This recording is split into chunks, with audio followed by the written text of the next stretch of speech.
Self-appointed titles. Uh,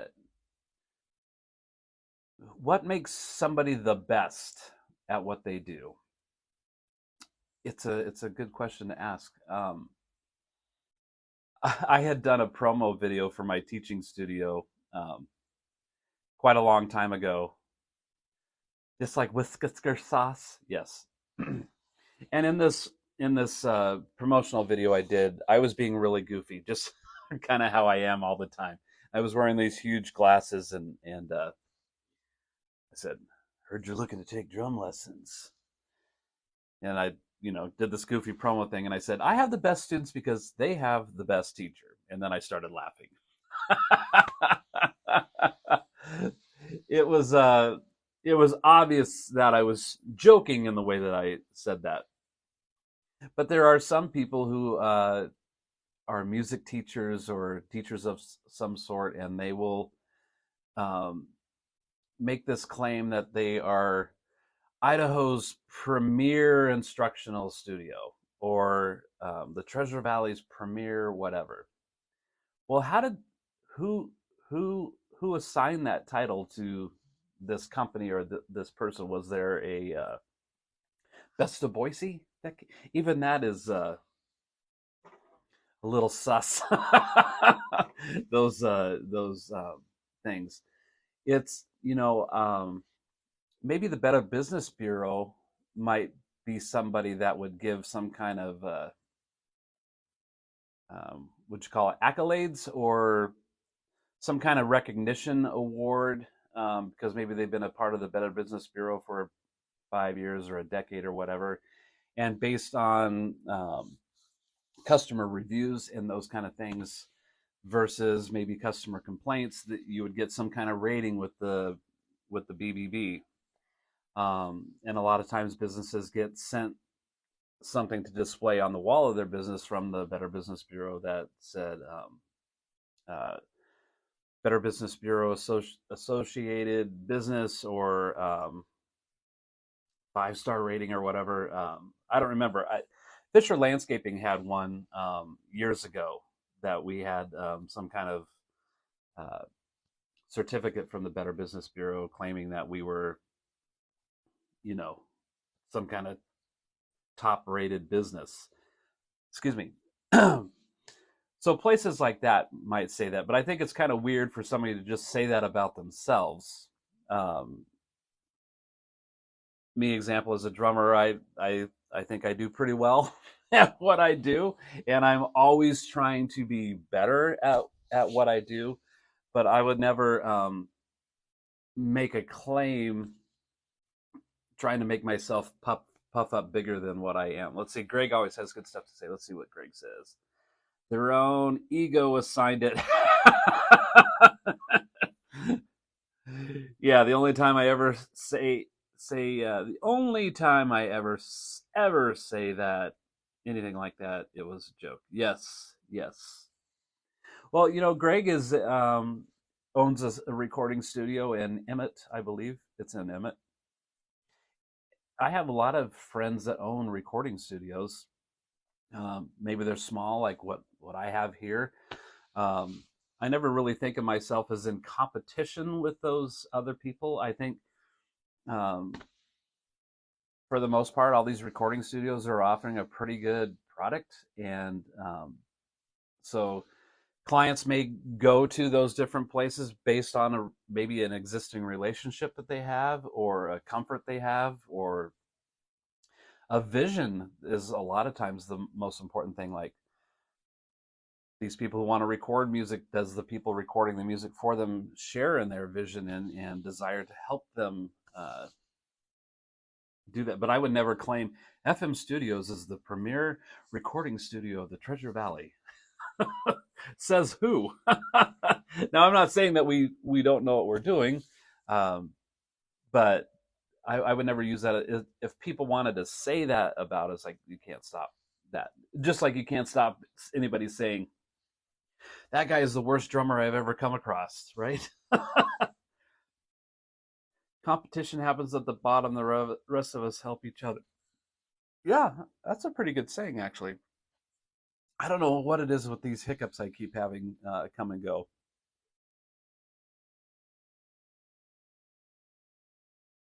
So yeah, self-appointed titles. I just don't understand those. There was somebody I saw. It's probably been, I don't know, over a year ago. I saw. I don't remember if it was a video I saw. It wasn't a live video, but it was a video of them talking, or maybe it was a post. I can't remember. But it was around the time that I was making a bigger push with my own YouTube channel and trying to drive traffic to my YouTube channel. And I don't know if it was coincidence or maybe this person saw that I was making a push with my YouTube channel. But this person claimed that they were one of the original YouTubers, and this content and the way that this stuff was displayed wouldn't be where it is today if it hadn't been for them.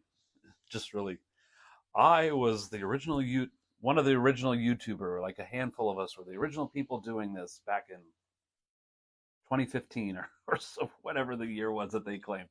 Uh, it just seems silly to stake that claim. Um, if you see people who start social media, like whoever, I can't think of the guy that started MySpace. Um, his picture was always in the corner of of everybody's friends list on MySpace. I don't even know, does MySpace even exist anymore? But somebody like him could claim that he was probably one of the pioneers in social media stuff, just like Zuckerberg that has Facebook and so on. Yeah, so self-appointed titles. Greg, I invented the question mark. Well, yes, good for you. I might be the leader in why people use the question mark. Question the silliness of this fellow that's talking here. Yeah, so self-appointed titles. Like there's a drummer I follow on social media, and he starts every video of his by saying, "Hey everybody, so and so here, your favorite drummer," and then he typically goes on in this long rant of drama laced things, kind of a little bit of a woe is me thing, and he does a lot of this huffing and puffing as he's talking. So I think that if I was watching a video of my favorite drummer, I would want to see somebody who's a little more enthusiastic about what's going on rather than the complaining and huffing and puffing and being the victim thing. Uh, I think it was I've mentioned this off and on over the since it came out, but if you haven't seen the Chris Rock, I think it was on Netflix, his last like big stand-up comedy thing that he did, um, in my opinion, was actually pretty heavy. Some of the topics that he was discussing. Mary, I guess he's not your favorite then. No, he's not. My favorite drummer, as you guys all know, is Neil Peart from the band Rush.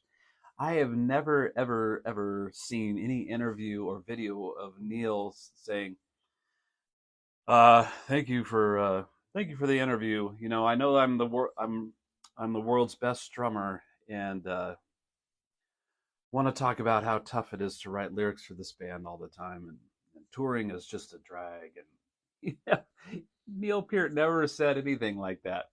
And Neil is, you know, regarded as one of the best drummers in the world. Now, people will come back and say, no, Ringo Starr, or they'll say, no, Buddy Rich, or John Bonham, or they'll just go down the list, you know, of the, excuse me, they'll go down the list of well-known drummers. And it's, you know, it just comes down to personal opinion and taste in music, what you might think is the best. So yeah, Neil in my book is the best. But you never saw Neil saying that about himself. and he's pretty accomplished in his career. And I think it was last week was his birthday. Yes, last week was his birthday, and I think I don't know if I talked about it on here, but the old Facebook layout had two columns, and so there was my picture right next to Neil's, and it was like, this is the closest I'm ever going to come to sitting next to Neil Peart drumming. And it wasn't anything that I put together. It was just how Facebook was operating then, that both our pictures popped up, and I was like, oh, I got to take a screenshot of that because I'll never see this again. Oh, Greg, you have got great stuff to say. One of my favorite drummers is Daniel Glass and Bernard Purdy. I love watching his video. Yeah. Well, of course, Bernard Purdy is very famous for the Purdy Shuffle, which Jeff Porcaro had. I don't want to say he stole it because I don't think. I think it was just a thing Bernard Purdy came up with, and then people just kept expanding off of that. And so that's what you hear in the song "Rosanna" by Toto, is the Purdy Shuffle. So Bernard Purdy, famous for his shuffle beat. Yeah. He's another pioneer drummer. So going back to what I was mentioning about this Chris Rock special that they had, if you haven't seen it, I really encourage you to watch it. I don't know what side of the fence everybody here is on as far as political and cultural things go. I think most of you on here I know somewhat fairly well enough to, it looks like we're probably similar in our thoughts. But so Chris Rock, takes some pretty heavy pokes at the bear as far as like the woke culture and things like that go. And then this might tie in with like our self-appointed title things, is like, I could probably find it in my notebook here. It's been a while, but it was like how people are becoming famous on social media. And one was he said, just show them your ass. And I think what he was meaning by that is, you see all these TikToks and Instagram posts and reels and stories of girls barely dressed and posing in ways that to get attention. So that was one thing that he had said, and another was to be the victim, like have a victim mentality, and that's one way that people would get attention, from always being the victim. I see that on in my Facebook feed every once in a while, that people posting little old me, I was out doing this and somebody made a cat call, how dare they? Kind of thing. Well, stop showing your ass. and then being the victim all at the same time. But I think the fifth thing he was talking about was just being exceptional at what you do, and then let whatever happens after that happen. But that guy, your favorite drummer, and then goes into this whole victim mentality, woe is me thing. Just, it makes me tune out. So I think that's all I got to say about self-appointed titles.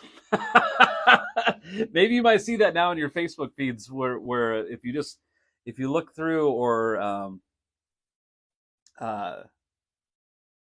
watching how people are promoting themselves, if they start claiming they're the best at something, chances are they're not. And I'm just trying to do what I do, and the way that I know how, and the way that is being suggested to me to do things. The producer on here likes to let me know what I should or shouldn't do. And of course, why wouldn't she? 27 years of management. Somebody's got to have a manager, and I'm glad I chose her to be involved with my life. So I guess um, yes. So the other thing is, these self-appointed titles. I've also noticed when people claiming what they're not. Uh, there is a music school that I saw post on their website, because I go and look at people's websites, because I'm always trying to improve my website. I just recently relaunched fredrockfisher.com. Go check that out if you haven't. And then I'm always keeping my Fred Rock School of Drumming website updated, because that's a major tool for me as far as getting new drum students and promoting that whole part of my business. Excuse me. And so I will go look at other teaching websites to see if there's something that they're doing that might benefit me and how they're promoting. And also things that they're doing that I think, oh, that maybe that's not the best way to run things. And so when I was in one of my searches, I saw this business teaches drum lessons, guitar, bass, vocals, keyboards. They do anything else outside of those few instruments, I don't know. But it's a school, music school in a more traditional sense. Kelly, hey man, how you doing? Kelly is here. The loudest in the room is generally the most insecure, self-appointed, without using the actual words. Yeah, yes, I think what you said is true. It's some odd way of bringing attention to themselves by being pretty boisterous, just in their whole being. Yes, I know a handful of people that are that way. I'm just the goofiest. uh, I could be pretty serious on stage drumming, and then something will happen, and my whole composure is gone back to just laughing and smirking. uh, so back to this website, like telling people what you're not, I think is a dangerous place to be too. Like, just humbly tell people what you are. Like, these are the services I offer, and check it out. And if you like it, great. If you don't, great. Uh, so this other music website I was looking at was going on and on about all these things, and they had the different teachers and listed in their backgrounds. And then one thing that I saw is they said, here's what we're not. And they show that video that I think we've all seen, called The Drummer at the Wrong Gig. Marcy's here. Marcy, goofiest and one of the most humble. Thanks, Marcy. Appreciate that. You guys have seen The Drummer at the Wrong Gig. His name is escaping me at the moment, but he's dressed up in kind of a tux type clothing, and his arms are just going crazy and stick spins and all of that. That video gets sent to me probably 80 times a year. Hey Fred, have you seen this? And it always comes around in these, like, every 3 months I'll get this big wave of people messaging me the video of The Drummer at the Wrong Gig. His name's Steve. At any rate, he's actually a very good drummer, and just over the top kind of theatrical drumming, just the way that he moves. I think he's awesome. Mary Steve something. Yes. His Facebook page is The Mad Drummer, and I think he also has a YouTube channel, The Mad Drummer. I haven't seen anything posted from him in a while, but this music school said, this is what we're not. And then they showed a video of The Drummer at the Wrong Gig. Personally, I thought that was kind of crummy to say that, because, in my opinion, performing and playing music is there's an entertainment side to that too. And it doesn't matter what style of music that you're playing, you're entertaining people. And that could, if you're a solo pianist who plays and sings and it's maybe more classically driven type, the way that you play and the way that you move and the way that you hold yourself on stage, you're providing entertainment regardless if you think you are or not. And then, I grew up in the 80s and I loved all the 80s hair bands, and I still do love those bands. I'm not ashamed to say that. There was a period of time where it was like, oh my gosh, you like that band? Because those bands all weathered the grunge movement, and they're back out there playing again. But one thing I liked about that era was more or less the music was happy. There was these big arena tours that happened with a huge stage, huge lighting rig, scenery, things like that. It was a show. It was a big show, and there was some flash to that, and I have some of that flash in my drumming as well. So I think when you're teaching music, yes, you want them to be very accomplished at their instrument. You're helping guide them in becoming these things. I tell some of my students who they kind of get hard on themselves, like they don't feel like they're progressing as fast or understanding as well. And I always tell them, hey, we're just two drummers hanging out, and I'm here to help guide you. I'm like the drummer archaeologist. Like I'm digging away, trying to uncover this drummer that lives inside of you. But I have students that perform. They're working drummers around town. I have students that are performing in their school bands. I have one of my favorite things are my teenage students who are building their own bands, just like I did when I was young too. Like they're finding people that they know play guitar or bass, and they're flushing out how all that works organically on their own, just like I did. But part of my teaching is, you are going to want to perform on stage. You want to look like you belong in the band. You want to look like you belong on the stage. You want to make sure that you are connecting to the audience and you're connecting with your bandmates. And so, yeah, I think putting the show together is definitely part of the process. And so when this other business had said, this is what we're not, to me, I interpreted that as we are anti-entertainment, which I think is a horrible mistake. Greg, I only speak in a snotty British accent when I teach piano lessons.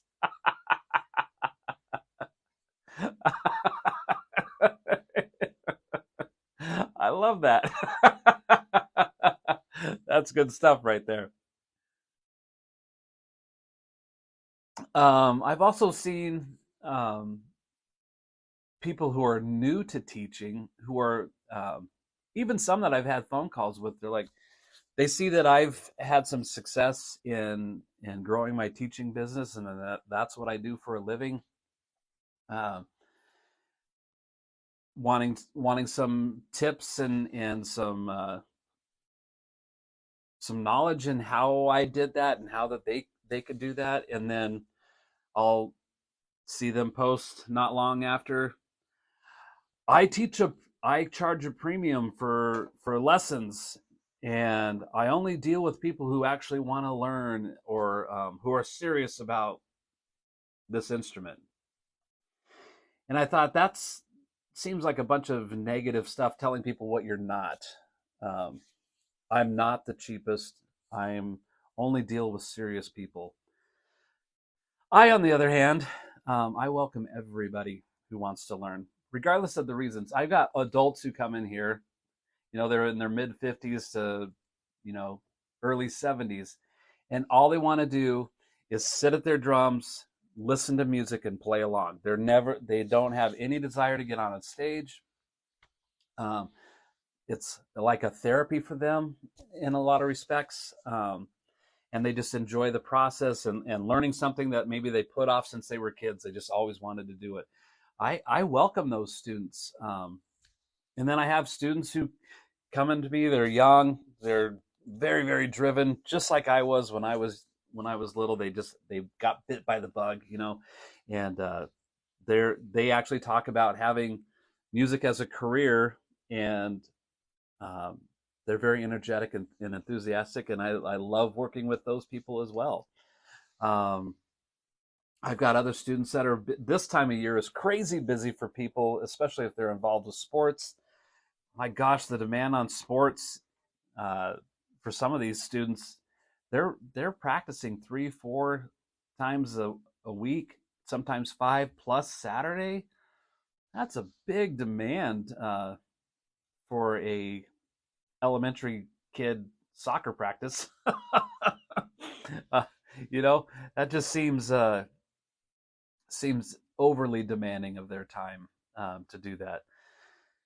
It's not like they're a professional athlete at that age, or maybe they are. I don't know. It's just and so their attention that they can give to drum lessons in the fall sometimes is very short. And so sometimes they'll walk in the door of this place and they kind of hang their head like I'm going to say something mean, but I don't.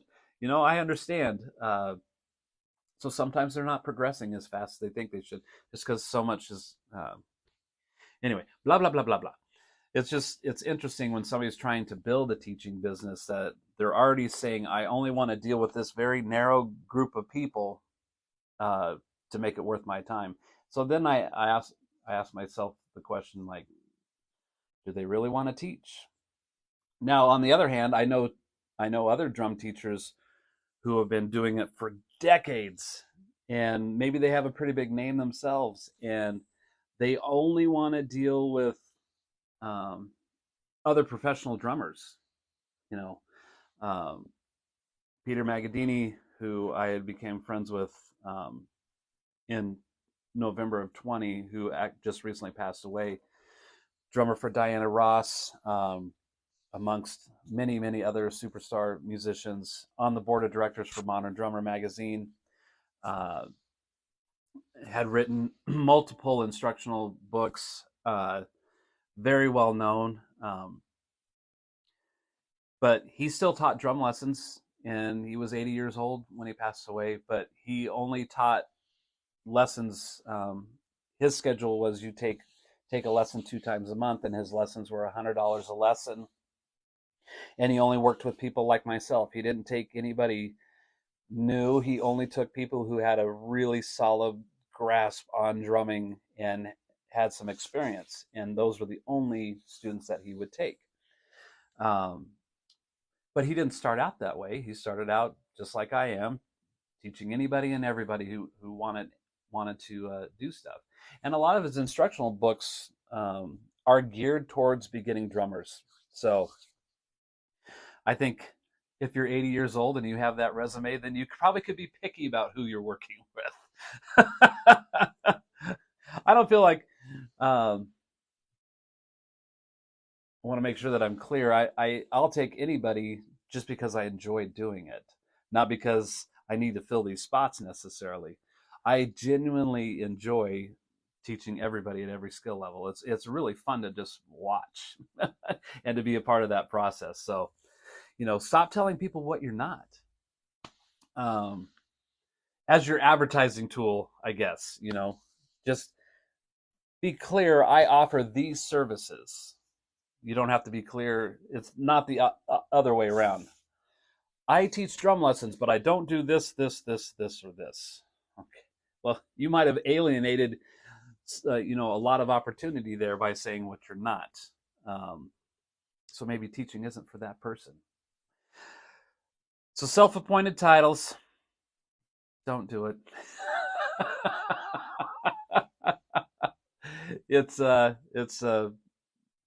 It's viewed very oddly, to say the least. Making claims that you're the best or you're the premier of this or whatever, without any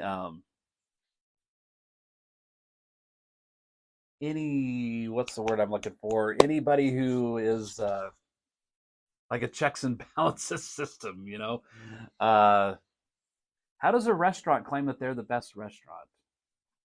And even so, maybe they're not claiming to be the best restaurant, but they might have a reputation. They grew a reputation of providing a great atmosphere, spectacular food, and then maybe they're not the most expensive, but they're not ashamed of what they're charging. I've been to plenty of restaurants that were unbelievably expensive, and I feel like I've had better meals at mom and pop little places, that were a third of the price. But yeah, like how does a restaurant gain uh,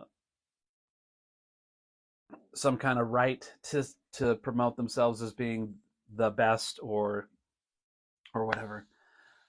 I am the premier television watcher and coach weight within